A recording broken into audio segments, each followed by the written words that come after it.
안녕하세요. 선원교회 김종태 목사입니다. 우리 다 같이 찬양을 부르시면서 7월 넷째 주일 예배를 하나님께 드리겠습니다.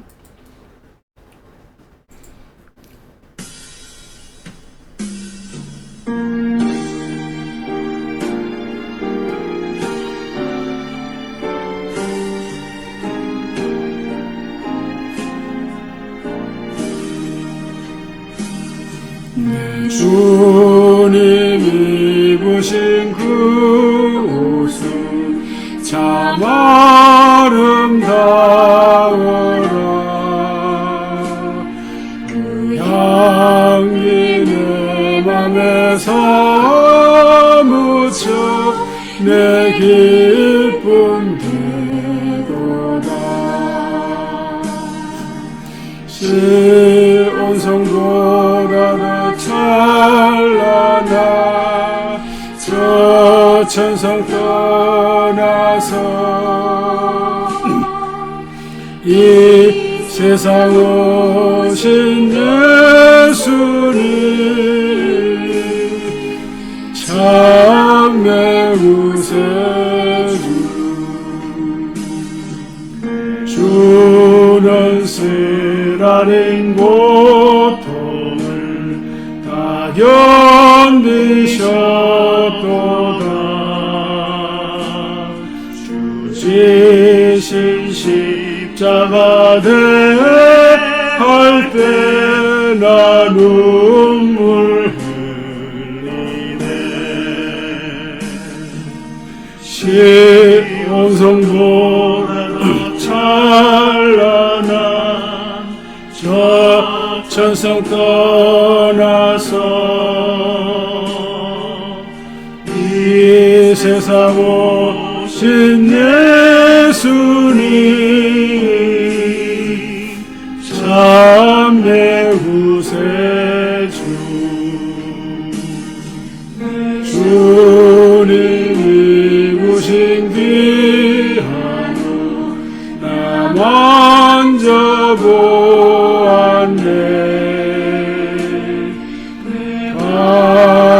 바리새야에 빠질 때 나 나를 웃드네. 시온성보다 더 찬란한 저 천성 떠나서 이 세상 오신 예수님 참 매우 세주. 주님 영광의 옷 입고 문 열어주실 때 주님 나라에 들어가 영원히 살겠네. 시온성보다 찬란한 저 천성 떠나서 이 세상 오신 예수님 참 매우 세주.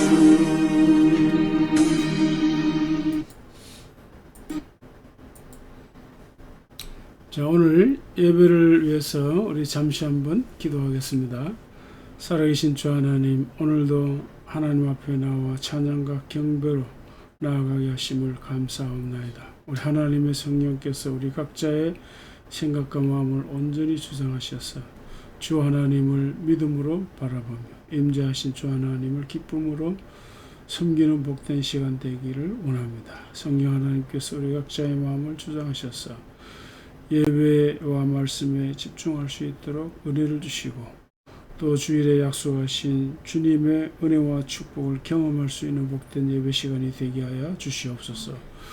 하나님 아버지, 우리가 섬기는 귀한 선교사님들 신야선, 김명숙, 전학진, 장재관, 김희정, 이사, 알로트, 오길라 이 모든 사역자들 주님의 은혜의 장중에 붙잡으시사 주님 맡기신 이 복음 전파의 사명, 하나님 나라 전파의 사명을 힘있게 감당할 수 있도록 도와주시기를 원합니다. 우리나라와 우리 민족을 공의히 여겨주시고 대통령과 국회의원 모든 위정자들 겸손하게 진실하게 나라와 국민을 섬길 수 있도록 도와주시옵소서. 우리나라가 더욱더 강한 나라가 되게 하여 주시옵소서. 하나님 우리 사랑하는 교우들 또 가족들 오늘 어디에 있든지 주님을 신실히 섬길 수 있는 복된 날이 되게 해주시기를 원하옵고 예수님의 이름으로 기도하옵나이다. 아멘.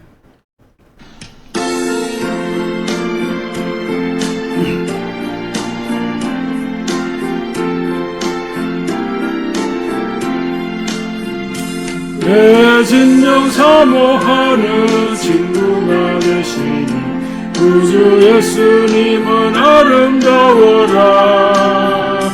산 밑에 백합하여 빛나는 새벽별 주님 영원할 길 아주 없더라. 내 마음이 아플 적에 그 위로 되시며 나 외로울 때 좋은 친구라. 주는 저 산 밑에 백합 빛나는 새벽별 이 땅 위에 비길 것이 없도다.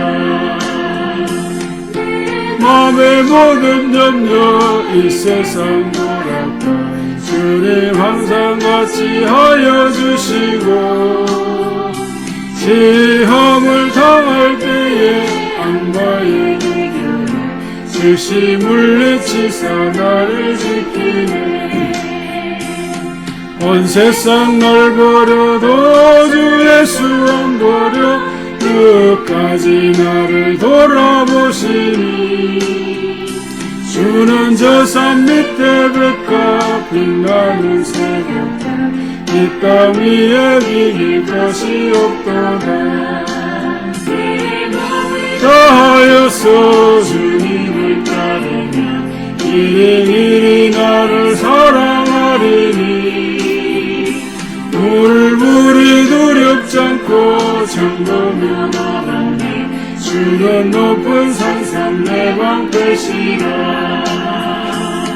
내 영혼 먹이시는 그네 누리고 나 친히 주를 뵙기 원하네. 주는 저 산 밑에 백합 빛나는 새벽별 이 땅 위에 비길 것이 없도다.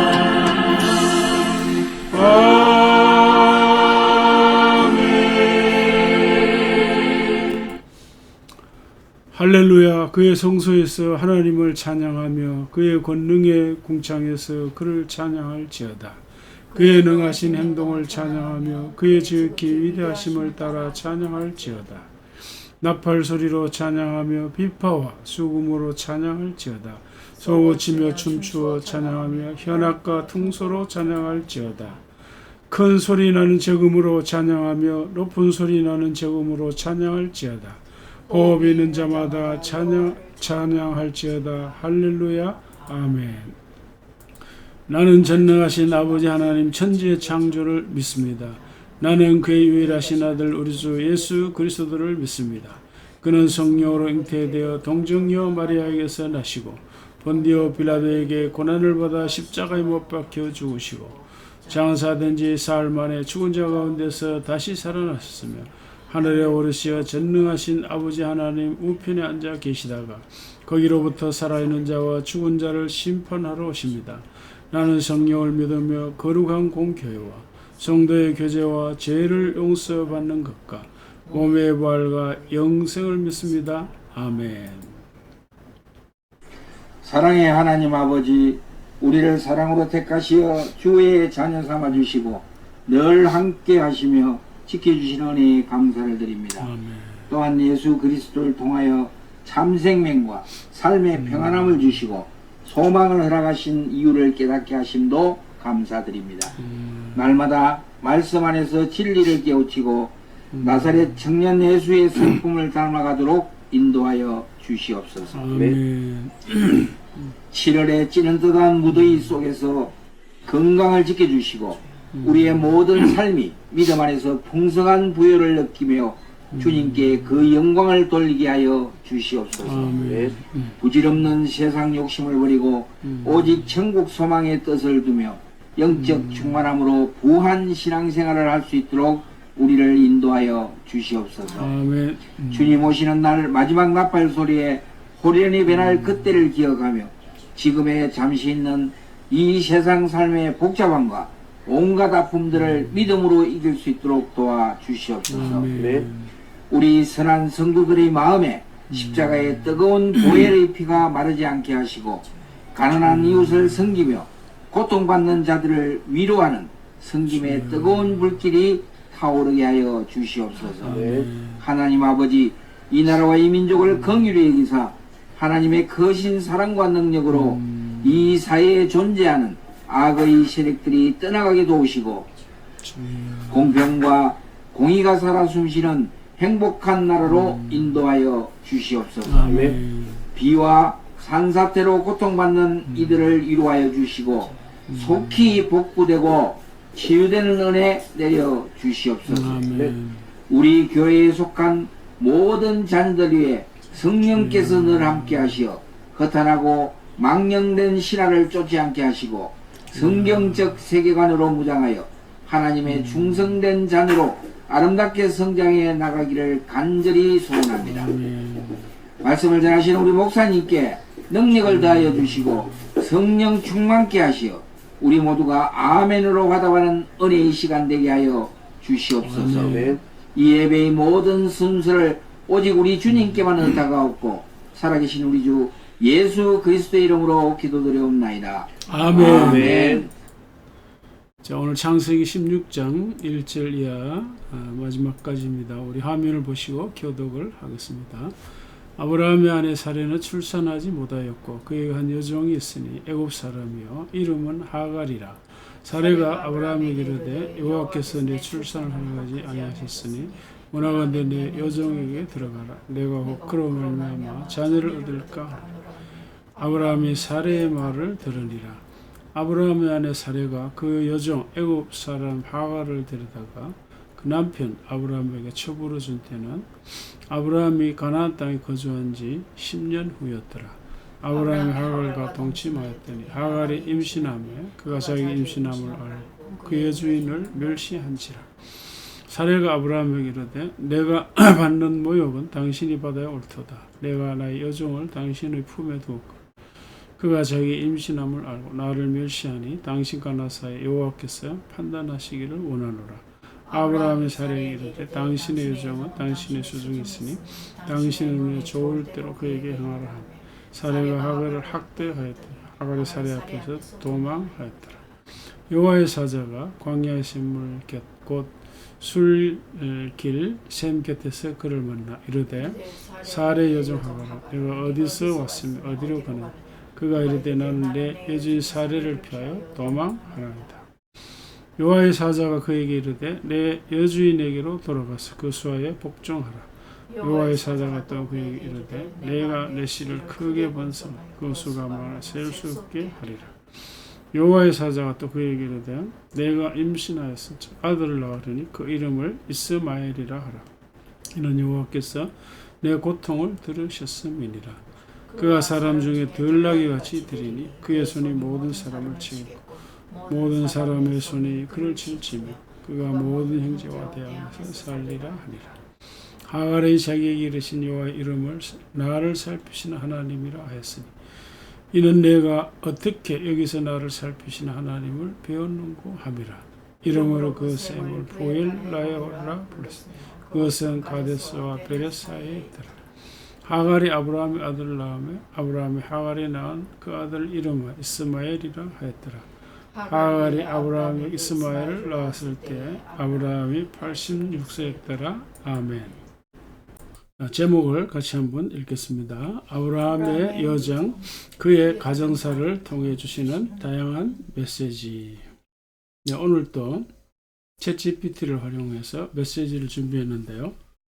자, 처음부터 끝까지 전부 다 챗GPT의 도움을 받은 것은 아니고 일부 도움을 받은 겁니다.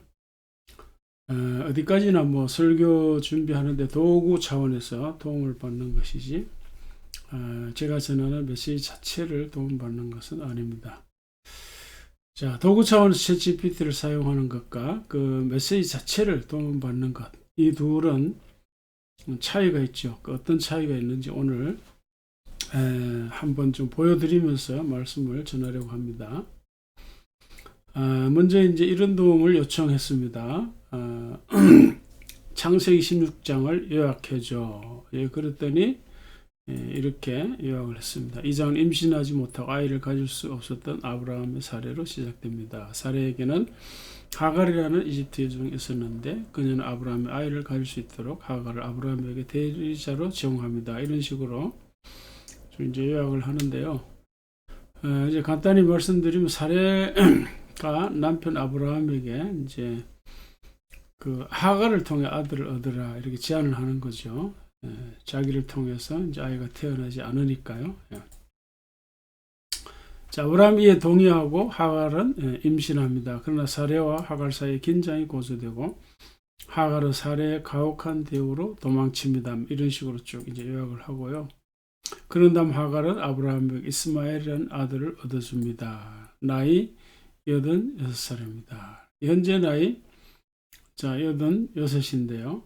자, 부름받을 때 나이가 75세죠. 그러니까 부름받은 이후 11년의 세월이 흐른 겁니다. 만으로 10년 이렇게 이제 생각할 수가 있습니다. 자, 그 다음에는 이런 질문을 했습니다. 창세기 16장을 중심으로 성도들에게 설교한다면 어떤 주제로 할 수 있을까? 10가지 주제를 알려줘. 그랬어요.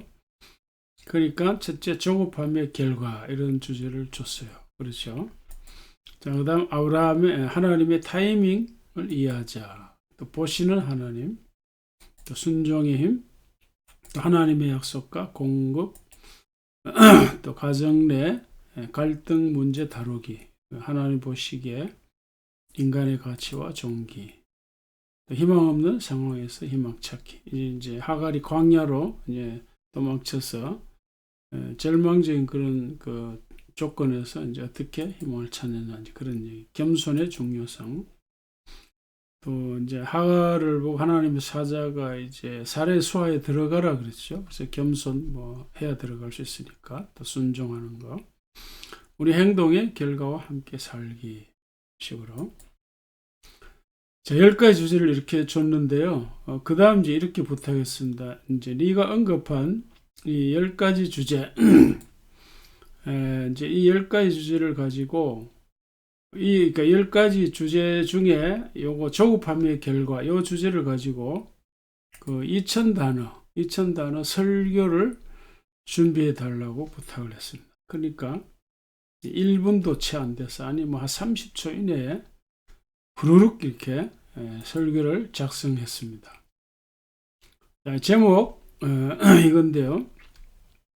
자, 오늘 하루만 제가 챗GPT가 작성한 설교문을 대독하겠습니다. 대독. 자, 시간이 좀 많이 걸리지만은 이제 오늘 한 번만 이렇게 이제 하려고 합니다. 자, 그래서 챗GPT가 어떻게 설교를 준비하는지 여러분 보시라는 겁니다. 자, 몇 주 전에 그 독일의 어느 교회가 AI 인공지능의 인도로 예배를 드렸다 그랬죠. 자, 이 이미지가 사람이 아니라 이제 인공지능입니다. 자, 그래서 AI가 예배를 인도하고 AI가 설교하는 그런 일이 있었는데 제가 지금 이 AI를 통해 작성한 이 설교문 AI를 통해서 이제 읽게 할 수 있습니다만은 이제 오늘은 처음이라 제가 읽겠습니다. 그러니까 AI의 설교가 이제 어느 정도 수준인지 한번 보시기 바랍니다. 자, 제목 조급함의 결과, 사례 아브라함, 그리고 하나님의 약속의 교훈 이렇게 제목을 잡았습니다. 그리스도 안에서 사랑하는 형제자매 여러분, 오늘 우리는 창세기 16장에서 발견되는 오늘날 우리 삶의 중요한 지혜를 담고 있는 성경 이야기를 탐구할 것입니다. 우리는 참을성이 없어지고 문제, 특히 하나님의 약속에 관한 문제를 우리 손으로 처리합니다. 창세기 15장에서 하나님 아브라함에게 하늘의 별과 같이 많은 후손을 주겠다고 약속했습니다. 그러나 시간이 지남에 따라 사례는 불임 상태로 남아 있었고 아이의 약속은 그 어느 때보다 멀어진 것 같았습니다. 그래서 절망적인 행동으로 사례는 자신의 여종 하갈을 아브라함에게 제의하고 그녀를 통해 가정을 꾸리기를 희망했습니다. 아브라함은 동의했고 따라서 하갈은 그에게 아들 이스마엘을 낳았습니다. 그러나 하나님의 약속에 대한 이 인간의 해결책은 그들의 가정 내에서 분쟁과 고통을 초래했습니다. 여기서 어떤 교훈을 얻을 수 있습니까? 첫째, 조바심의 함정에 대해 배웁니다. 사례와 아브라함은 하나님의 약속이 성취되기를 조급해졌습니다. 조바심 때문에 그들은 그들의 문화에서 관례적인 해결책에 의지하여 하나님의 시기를 우회하기로 선택했지만 하나님의 지시는 받지 않았습니다. 그들의 조바심은 즉각적인 결과를 가져왔고 가족 내 갈등과 후손들 사이의 세대 간의 분쟁을 일으켰습니다. 조바심은 종종 우리를 잘못된 길로 인도할 수 있습니다. 우리는 모두 인생에서 조바심에 빠지기 쉽습니다. 특히 대기 시간이 길어질 때 그렇습니다. 기도 응답을 기다리든 어려운 상황이 해결되든 하나님께서 주신 꿈이 이루어지기를 기다리든 기다림은 힘든 일이 될 수 있습니다. 그러나 우리는 하나님의 타이밍이 우리의 타이밍과 맞지 않을 때도 항상 완벽하다는 것을 기억해야 합니다. 이 이야기의 두 번째 교훈은 믿음에 관한 것입니다. 불확실하고 기다림의 순간에 믿음은 중요해집니다. 바울이 후에 로마서 4장 3절에서 신자들에 대한 부분으로 인용할 정도로 믿음이 중요한 사람이 아브라함을 흔들렸습니다. 좀 표현이 이상하죠. 이거는 하나님과의 놀라운 만남과 하나님의 약속에 대한 확신에도 불구하고 아브라함 믿음이 부족하여 인간의 계획에 굴복했습니다. 우리의 믿음도 기다리는 동안 시험을 받습니다. 우리는 즉각적인 성취를 보지 못할 때 하나님의 약속을 의심하기 시작할 수 있습니다. 그러나 믿음은 바라는 것들의 실상이요 보지 못하는 것들의 실상임을 기억합시다. 하나님은 신실하시며 그분의 약속은 예이고 아멘입니다. 우리의 믿음은 우리의 확신에 근거하지 않고 항상 신실하신 하나님의 성품에 근거해야 합니다. 마지막으로 이 도전적인 이야기 속에서도 우리는 하나님의 은혜와 주권을 봅니다. 아브라함과 사례의 그릇된 행동에도 불구하고 하나님은 그들을 버리거나 약속을 취소하지 않으셨습니다. 하나님께서는 또한 하갈과 이스마엘에게 돌보심과 축복을 베푸시어 우리의 실수를 넘어선 그분의 사랑과 자비를 보여주셨습니다. 이것은 우리 모두에게 안심이 되는 진리입니다. 우리가 실패할 때에도 우리가 문제를 우리 손에 맡길 때에도 하나님의 계획과 목적은 좌절되지 않습니다. 그렇다면 우리의 도전은 사례와 아브라함에게서 배우는 것입니다. 믿음대로 살아갈 때 우리는 인내하고 하나님 때를 신뢰하며 그분의 약속이 그분의 완벽한 때 이루어질 때까지 기다려야 합니다. 하나님보다 앞서 서두르는 대신 그분을 기다리고 그분의 약속을 신뢰하고 그분의 완벽한 타이밍에 안식하는 배우도록 합시다. 하나님께서 모든 것을 제때 아름답게 만드셨다는 사실을 기억하십시오. 그분을 기다리는 법을 배우면서 우리는 성품과 회복력을 발전시킵니다. 그러므로 기다림을 받아들이고 조급함을 버리고 믿음을 더 깊게 합시다. 그렇게 할 때 우리는 하나님의 약속이 우리 삶에 성취되는 것을 목격하게 될 것입니다. 주의 진리로 나를 인도하시고 교훈하소서. 주는 내 구원의 하나님이시니 내가 종일 주를 바라나이다. 아멘. 자, 챗GPT가 이렇게 설교 본문 이제 성경 본문 요약도 하고 설교 주제도 정하고 설교도 이렇게 다 합니다. 참 희한한 세상이 됐죠. 예. 제가 단어 하나 고치자 알았어요.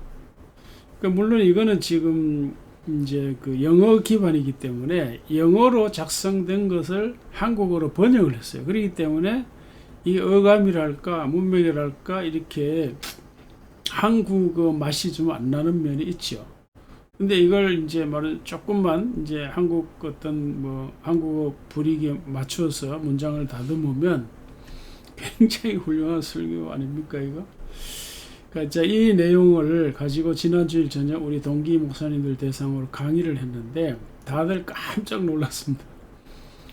자, 물론 저도 처음에 이런 걸 보면서 엄청 놀랐죠. 자, 이제 인공지능이 있게 설교를 이렇게 잘하다니. 자, 보통 이제 그런 말 하잖아요. 인공지능의 발달로 이제 인간의 직업을 많이 이제 뺏긴다, 사라진다. 그러니까 인공지능이 소설도 쓰고 뭐 시도 쓰고 영화나 드라마 대본까지 이렇게 설교까지 잘하잖아요. 자, 그리고 이 설교 내용이나 수준이 말이죠. 우리나라 목사님들 아마 상위 수준일 거 상위. 어떤 분들은 설교도 이상하잖아요. 예? 뭐 설교를 하는 건지 뭐 쇼를 하는 건지 이상한 설교가 많은데 그런 설교에 비하면 100배 1000배 낫죠. 자, 그러나 저는 이제 이런 스타일의 설교가 아니죠. 여러분 제 설교를 오래 들으시면서 다 아실 것입니다만은, 그러나 이제 우리나라 대부분의 설교가 이런 방식입니다. 이런 방식. 제가 보기에는 이 인공지능의 그 설교 내용이나 퀄리티가 목사님들 수준 못지 않아요. 예. 그래서 만약에 이걸 그대로 예배 시간에 활용을 한다면 이거는 뭐 챗GPT 도움을 받는 정도가 아니라 그냥 아예 자신을 챗GPT로 대체하는 거죠. 자, 근데 저는 이제 이런 스타일로 설교하지도 않지만, 자, 이런 내용을 그대로 받아서 인용하는 것도, 이제 사용하는 것도 아니죠. 저는 저 나름의 설교 방식과 방향이 있어서, 이런 설교는 저하고는 전혀 이제 다르잖아요. 시간이 많이 가서, 이제 오늘 제가 전하는 설교는 좀 간단하게 한번 전하도록 해보겠습니다. 자, 일단 오늘 설교에서 제가 어떻게 챗GPT의 도움을 받았는지 좀 잠시 알려드리면, 자, 이렇습니다. 아까 본 대로 창세기 16장을 가지고 설교를 한다면 주제에 10가지 주제, 어떤 것이 있는지 알려달라 그러죠. 이제 10가지 주제죠. 자, 근데 물론 이제 이런 이제 설교 주제를 목사님들이 기도하고 묵상하면서 혹은 성도들을 생각하면서 또 혹은 성경을 연구하면서 설교 주제를 정하는 것이 가장 좋겠죠. 그러나 이제 아무리 기도를 많이 하고 성경을 잘 아는 목사라 하더라도 이 10가지 주제를 한순간에 제목을 뽑기는 참 쉽지는 않아요. 어려워요, 이거요. 자, 그리고 이제 우리가 또 어떤 때는 목사님들이 바쁘잖아요. 엄청 바쁠 때 설교는 해야 되고, 또 어떨 때는 설교 준비하려고 앉아 있어도 제목이 생각나지 않아 막막할 때가 있어요. 네, 그때는 이제 도움을 받을 수도 있다, 이런 생각이 듭니다. 자, 그런데 이제 이 인공지능이 가지고 있는 이 성경에 대한 지식이나 신학적 지식이 사실은 굉장히 차원이 높아요. 왜냐하면 이제 인터넷에 올라온 거의 모든 지식을 학습을 이제 한 거니까. 그러니까 대부분 보통 목사님들의 수준을 뛰어넘는 거거든요. 자, 그런 점에서 우리가 이제 도움을 받을 수 있고 활용할 수가 있습니다. 근데 저는 자, 이 10가지 주제를 참조해서 저 나름 오늘 메시지 주제를 이제 정리했는데, 그동안 이제 말씀드린 대로 그 아브라함의 그 인생 여정을 통해서 나타나는 메시지를 확인하는 이런 데 설교 방향을 잡았는데, 그래서 오늘은 아브라함의 여정, 그의 가정사를 통해 주시는 다양한 메시지, 이렇게 제목을 잡았습니다. 근데 뭐 아브라함 가정만 아니라 오늘날 우리들 가정에도 시시때때로 가정 문제들이 이제 발생하잖아요. 이제 그때 이제마다 우리가 이제 뭐 일일이 다 성경을 다 확인할 수는 없지만은 아브라함의 가정에 나타난 이 문제들이 경우에 따라서 우리에게 도움이 될 수 있겠죠. 그래서 그동안 아브라함의 그 인생 여정에서 특별히 아브라함의 믿음이 어떤 것인가, 이런 걸 추적해 왔어요.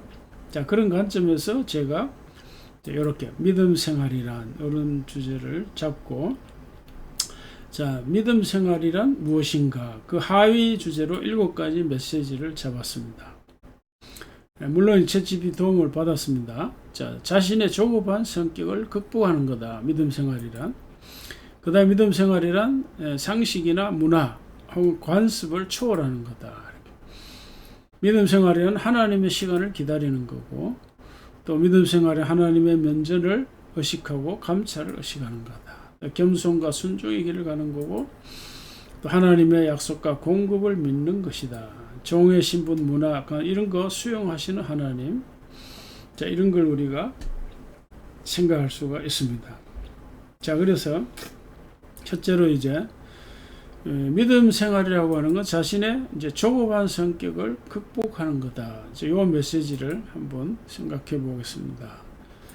자, 믿음 생활이란 조급한 성격을 극복하는 건데, 자, 우리가 확인한 대로 이제 아브라함과 사레가 하나님의 약속과 관련해서 저 느긋하게 이제 기다리지 못했어요. 우리 사람의 성격이 타고난 성격은 사람에 따라서 좀 다르죠. 그죠? 어떤 사람은 느긋하고 어떤 사람은 급합니다.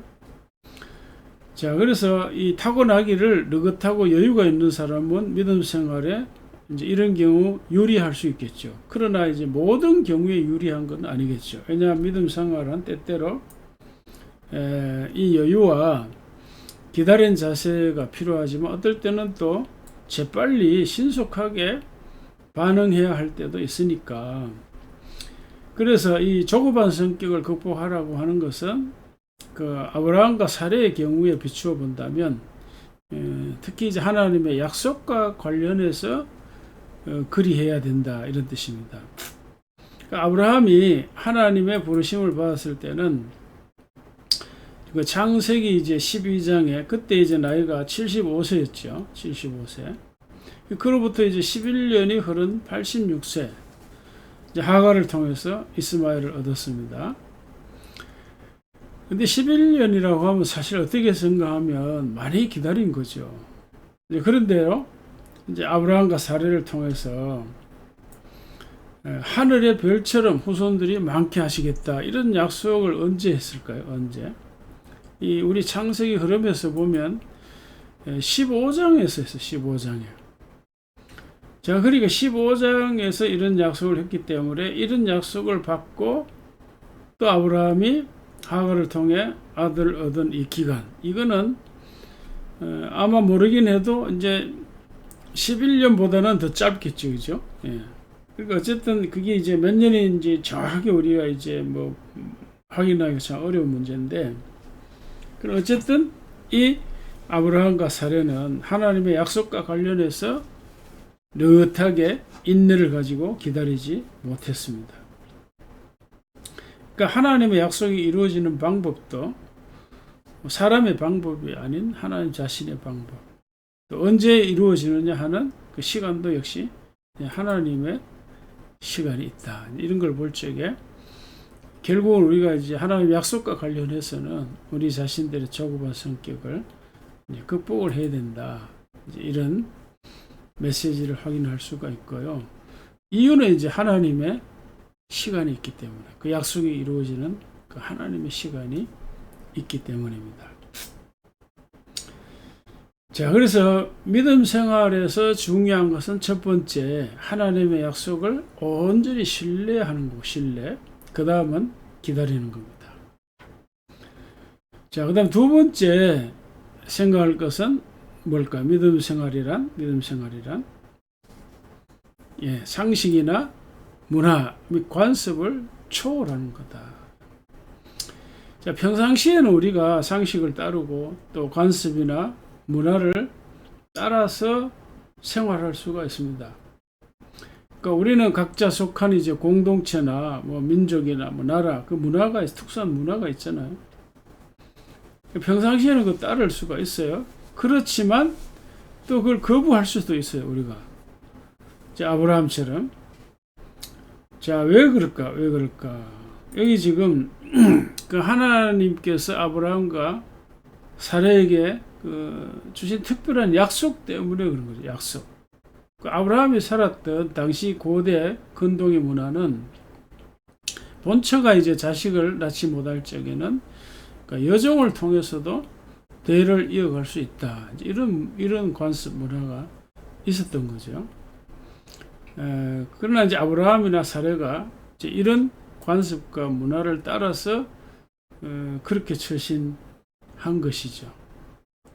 그 하나님의 약속을 그 인내로서 기다리지 못한 그런 점도 있지만, 한편으로는 그 이 두 사람이 그 당시의 문화를 따르는 자연스럽게 따라간 그런 이제 결과도 있지 않았나 이렇게 생각할 수가 있겠죠. 쉽게 말하면 세상이 다 이제 그렇게 하니까. 근데 사실은 아내 사례보다 아브라함이 먼저 사례와 비슷한 생각을 한 적이 있습니다. 창세기 오늘 이제 16장인데 15장에 보면 아브라함이 하나님께 이렇게 말하죠. 나는 자식이 없습니다. 나에게 무엇을 주시려고 하십니까? 나의 상속자는 다메섹 엘리에셀입니다. 그랬어요. 이것도 이제 당시 이 관습에 따라서 아브라함이 이렇게 말한 거죠. 이렇게 생각한 겁니다. 근데 이제 사례는 아브라함보다 한 발 더 나아간 거죠. 자, 그래서 우리 믿는 사람들이 이 세상 나라의 문화에 대해서 어떻게 생각해야 할까? 이런 문제를 생각할 수 있는데, 자, 예를 들면 이런 겁니다. 이제 저는 이제 결혼해서 이제 아들이 하나인데요, 하나. 근데 지금부터 이 40년, 50년 전 우리나라 그 문화, 그러니까 1960년대, 70년대, 그때 우리나라 문화는 한창 이제 뭐 경제 발전 뭐 이래 되면서 온 나라가 뭐 둘만 낳아 잘 기르자 뭐 그렇게 막 이렇게 국가 정책으로 뭐 이렇게 홍보를 하다가 그 다음에는 금방 또 하나만 낳아 잘 기르자 이런 게 있었죠. 그래서 이제 요즘 이런 기사를 보니까 이런 것이 우리나라 인구 정책에 있어서 흑역사라, 흑역사. 당시 이제 우리도 이제 이런 이제 영향을 받아서 이제 수술하고 아이를 하나 낳아서 길렀죠. 그러니까 세상에 영향을 받은 거죠. 세상 풍조가. 그리고 지금은 또 막 결혼 이 자체를 기피하는 경향이 있잖아요. 자, 이 참 세상 문화 영향이 굉장히 참 강한 거죠. 교회에 이렇게 신자들에게 엄청난 영향을 주고 있습니다. 자, 그래서 이제 그 당시에는 뭐 둘만 낳아도 뭐 야만이다 뭐 이런 말이 있었어요. 자, 그러나 이제 아내와 제가 그 당시에 정말 믿음이 있었다면 아마 더 낳았겠죠, 자식을요. 자, 그래서 가장 이제 좋은 것은 우리가 말씀대로 살아서 성경적인 문화를 만들어가는 것. 그러니까 제가 늘 말씀드리는 하나님 나라의 문화를 창의적으로 만들어가면서 살아가는 일. 가장 좋죠. 근데 참 이게 쉽지 않습니다. 그래서 성경적이고 하나님 나라의 문화를 만들어가기보다는 아브라함과 사례처럼 그러니까 손쉽게 세상 나라의 문화의 영향을 받고 살아가는 경우가 다반사죠. 자, 근데 문제는 이제 우리가 세상 나라의 그 문화의 영향을 받아서 이미 어떤 결과가 생겼어요. 그럴 경우 어떻게 해야 되는가? 다시 말하면 아브라함과 사례가 하가를 통해서 이미 자녀를 얻었어요. 그래서 결국 이제 문제가 생겼죠. 그럴 경우 어떻게 해야 되느냐?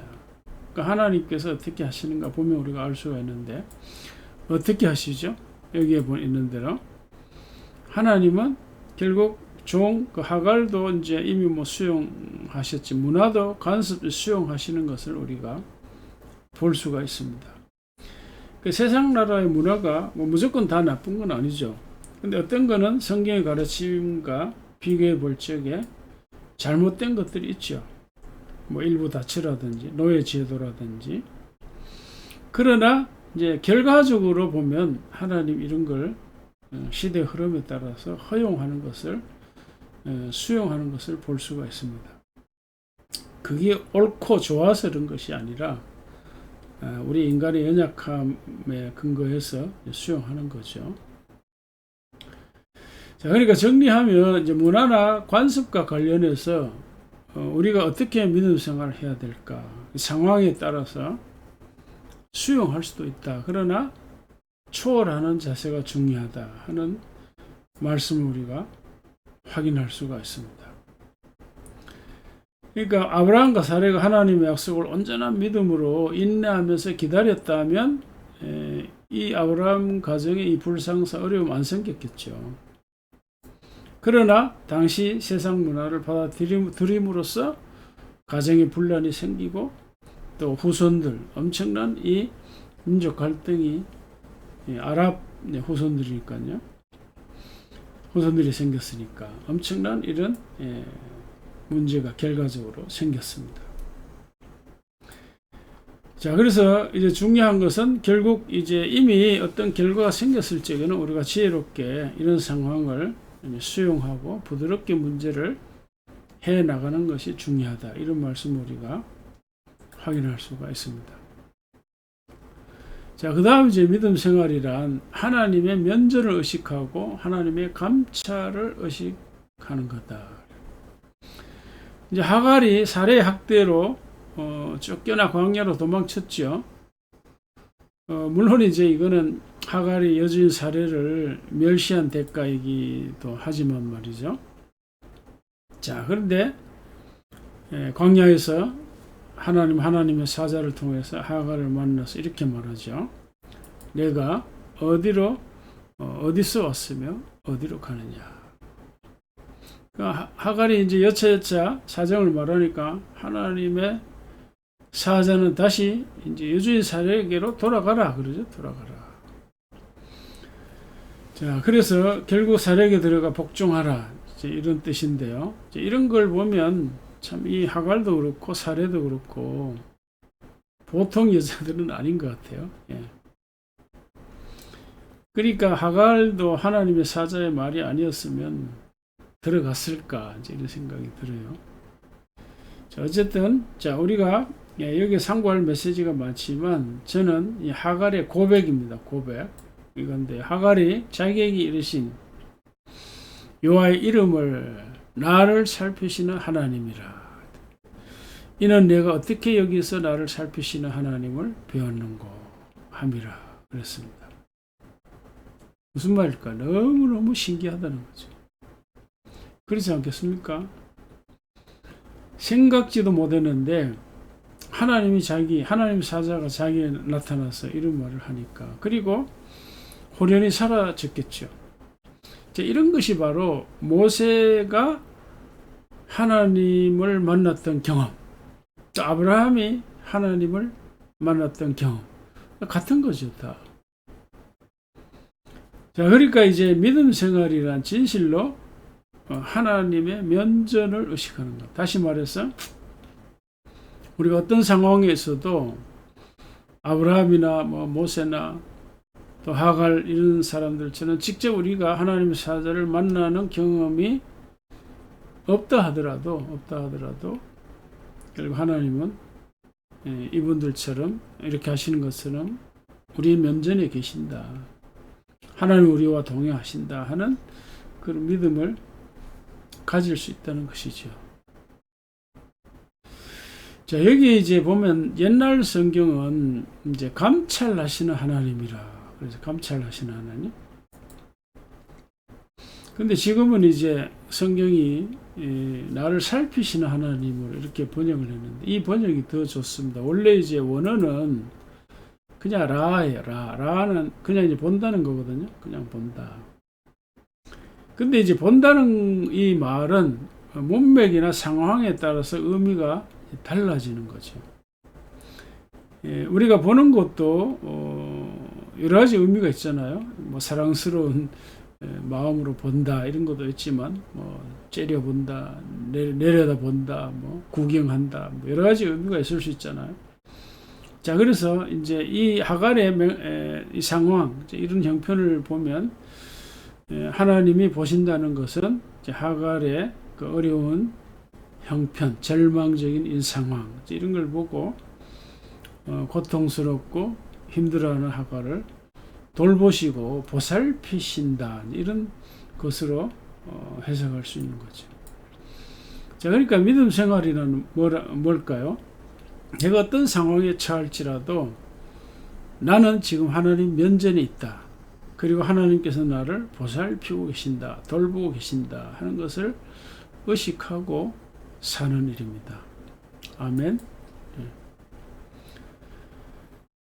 자, 그래서 그 다음 이제 믿음 생활이란 겸손과 이제 순종의 길을 걸어가는 거다. 그러니까 하나님의 사자가 하갈을 보고 내 주인에게로 돌아가라. 그 수하에서 복종하라 그랬죠. 그래서 하갈은 자신의 성질, 고집 다 꺾고 겸손한 마음으로 순종의 발걸음을 옮겼습니다. 사람은 누구나 다 자존심 있죠. 누구나 다 이제 한 성질하고 한 성격합니다. 자, 그래서 노예라고 왜 없겠습니까? 그래서 그러나 진정한 믿음 생활이란 이와 같이 본래의 성격, 야생마 같은 이리저리 모난 성격 이런 것들을 다 다스리고 부드럽고 겸손하고 온유한 성품으로 바꿔가는 것입니다. 우리가 살아가야 할 방향이라고 저는 믿습니다. 자, 마지막으로 믿음 생활이란 이제 하나님의 약속, 하나님의 공급을 믿는 거다. 그랬어요. 이거는 이제 하갈과 그의 아들 이스마엘에게 이루어진 약속과 실제로 이루어진 이제 공급이죠. 하나님의 사자는 하갈에게 내 후손들이 이제 번성할 거다 이렇게 약속하셨죠. 그 약속대로 다 이루어진 거죠. 아람 민족. 자, 이스마엘은 들나귀처럼 될 거다. 그러니까 자립 강하게 살아갈 거다. 이제 약속 그대로 다 이루어졌습니다. 신약 성경에서도 나의 하나님이 그리스도 예수 안에서 영광 가운데 그 풍성한 대로 너희 모든 쓸 것을 채우시리라 약속을 했습니다. 자, 그래서 이 믿음 생활이란 하나님의 약속을 믿는 거다. 하나님께서 공급해 주실 것을 믿는 거다. 이스라엘 백성들이 40년 동안 광야 생활에서 모든 쓸 것을 공급받았습니다. 자, 오늘 말씀을 마무리하겠습니다. 그래서 믿음 생활이란 이 아브라함의 가정사를 통해서 우리가 확인할 수 있는 건데 믿음 생활이란 첫째 자신의 조급한 성격을 극복하는 거다. 그리고 문화나 관습 이런 걸 초월하는 거다. 또 믿음 생활은 하나님의 시간을 기다리는 것, 하나님의 면전을 의식하고 하나님의 보살핌, 돌보심 이런 걸 의식하고 믿고 살아가는 거다. 겸손과 순종의 길을 가는 것이고 하나님의 약속과 공급을 믿고 사는 것이고 때때로 이런 세속적인 문화 이런 것들 결과적으로 하나님이 수용하신다. 현실을 하나님 인정하시는 거죠. 자, 그래서 너무 우리가 이 세상의 문화 이런 걸 적대적으로 우리가 살아갈 필요가 없다 이런 생각이 듭니다. 물론 이제 원칙을 성경의 문화나 성경 가르침을 따라야 되지만 우리가 이미 생긴 그런 결과에 대해서 우리가 부드럽게 반응해 갈 필요가 있다. 이런 메시지도 확인할 수가 있습니다. 이런 말씀들을 여러분 꼭 붙잡고 믿음 생활에 다들 승리하시기를 주의 이름으로 축복합니다. 아멘. 하나님 아버지 감사합니다. 오늘도 우리가 주의 말씀 앞에서 아브라함의 가정사를 통해서 우리의 믿음 생활을 돌아보았습니다.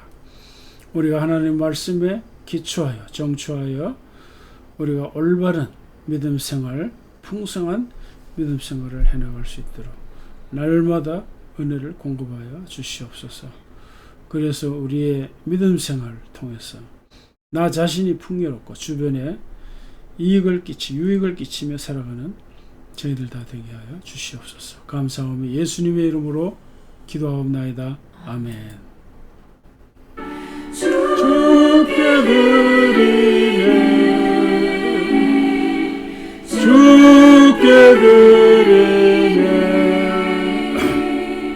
사랑하는 구주 앞에 모두 드리네.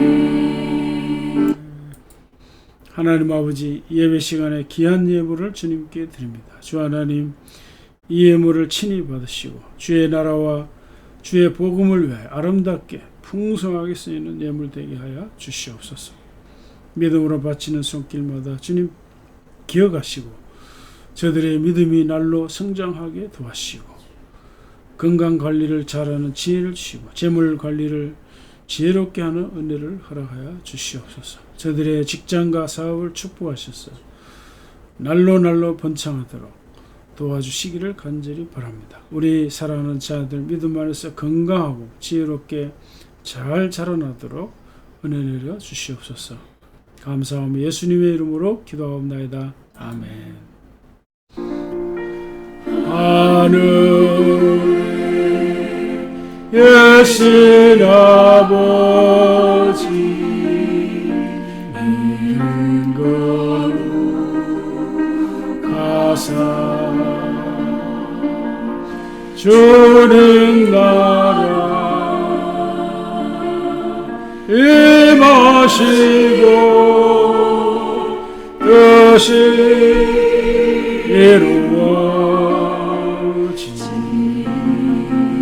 이루어지니까 일용할 양식 주시고 우리들의 큰 죄 다 용서하시고 또 시험에 들게 마시고 악에서 구원하소서. 내게 주의 나라 주의 권세 주의 영광 영원히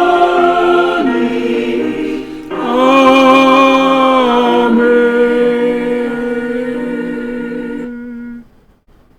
이제는 예수 그리스도의 은혜와 하나님 아버지의 영원하신 사랑과 성령님의 감화 감동 충만하심이 하나님의 말씀을 따라 하나님의 말씀을 온전히 신뢰하고 살아가기를 원하는 주의 모든 성도들에게 이제로부터 영원히 함께 하시옵기를 주님의 이름으로 축원하옵나이다. 아멘.